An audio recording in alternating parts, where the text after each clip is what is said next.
Você deve estar se perguntando, se a gente fala bom dia quando o sol está brilhando, por que é que a maior parte das pessoas diz que o dia começa à meia-noite, quando o sol já foi embora e ainda faltam várias horas para ele aparecer de novo? Bem, vamos lá? Os povos mais antigos do planeta Terra tinham diferentes maneiras de marcar o início e o final de um dia.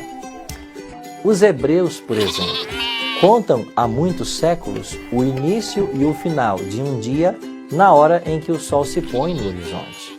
Já os babilônicos costumavam dizer que um dia começava com o nascer do sol e terminava apenas quando o sol nascia novamente, 24 horas depois. Eles foram copiados por outras nações, como os egípcios, mas foram os romanos que deram início a essa história do dia começar à meia-noite. O dia romano era dividido em 12 horas de luz solar e 12 horas de escuridão. A metade desses períodos era chamada de meio-dia ou meia-noite.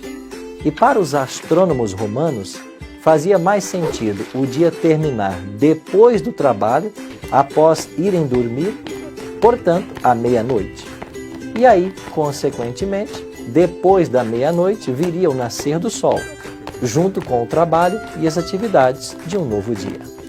E aí, como os romanos influenciaram a maior parte do planeta, até hoje, a maior parte das pessoas marca o meio-dia ou a meia-noite como o fim ou início de um novo dia. Porém, como a Novo Tempo busca usar a Bíblia como referência para todas as coisas, a gente usa a Bíblia também como referência para dizer em que momento um dia termina e o outro começa. Em Gênesis 1, no relato da criação, sempre que um dia da criação termina, diz o seguinte: e foi a tarde e a manhã, o dia primeiro, ou o dia segundo, terceiro.